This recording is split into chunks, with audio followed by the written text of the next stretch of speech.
In the 1950s, the discovery of two new drugs sparked what would become a multi-billion-dollar market for antidepressants. Neither drug was intended to treat depression at all. In fact, at the time, many doctors and scientists believed psychotherapy was the only approach to treating depression. The decades-long journey of discovery that followed revolutionized our understanding of depression and raised questions we hadn't considered before. One of those first two antidepressant drugs was iproniazid, which was intended to treat tuberculosis. In a 1952 trial, it not only treated tuberculosis, it also improved the moods of patients who had previously been diagnosed with depression. In 1956, a Swiss clinician observed a similar effect when running a trial for imipramine, a drug for allergic reactions. Both drugs affected a class of neurotransmitters called monoamines. The discovery of these antidepressant drugs gave rise to the chemical imbalance theory, the idea that depression is caused by having insufficient monoamines in the brain's synapses. Iproniazid, imipramine, and other drugs like them were thought to restore that balance by increasing the availability of monoamines in the brain. These drugs targeted several different monoamines, each of which acted on a wide range of receptors in the brain. This often meant a lot of side effects, including headaches, grogginess, and cognitive impairments, including difficulty with memory, thinking, and judgment. Hoping to make the drugs more targeted and reduce side effects, scientists began studying existing antidepressants to figure out which specific monoamines were most associated with improvements in depression.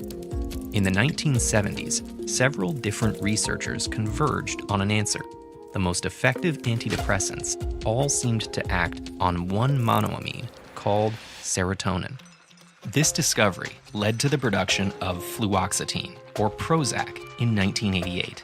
It was the first of a new class of drugs called selective serotonin reuptake inhibitors, or SSRIs, which block the reabsorption of serotonin, leaving more available in the brain.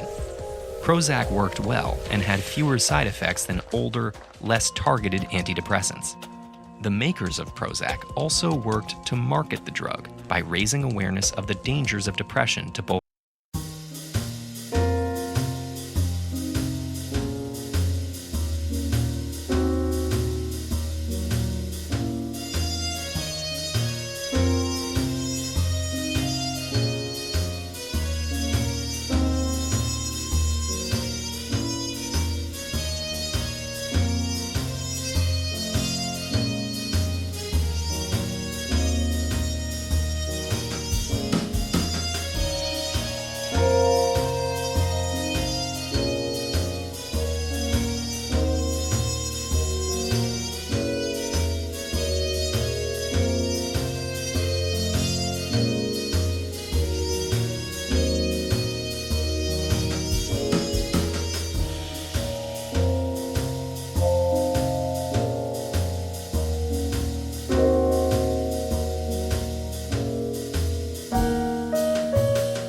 the public and the medical community.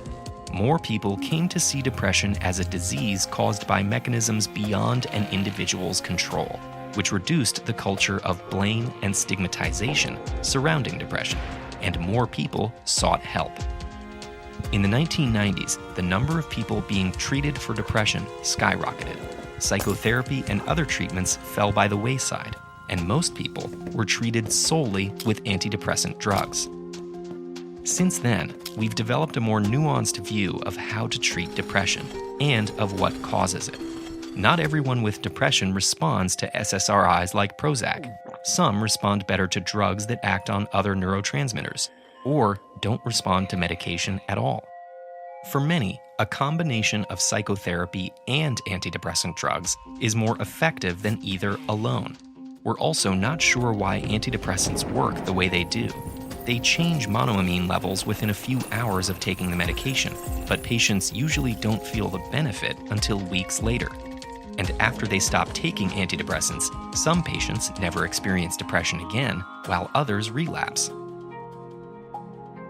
We now recognize that we don't know what causes depression or why antidepressants work. The chemical imbalance theory is at best an incomplete explanation. It can't be a coincidence that almost all the antidepressants happen to act on serotonin, but that doesn't mean serotonin deficiency is the cause of depression. If that sounds odd, consider a more straightforward example. Steroid creams can treat rashes caused by poison ivy. The fact that they work doesn't mean steroid deficiency was the cause of the rash. We still have a ways to go in terms of understanding this disease. Fortunately, in the meantime, we have effective tools to treat it. Depression affects almost 10% of adults in the United States. Learn more about symptoms, treatments, and how to help a struggling friend with this video.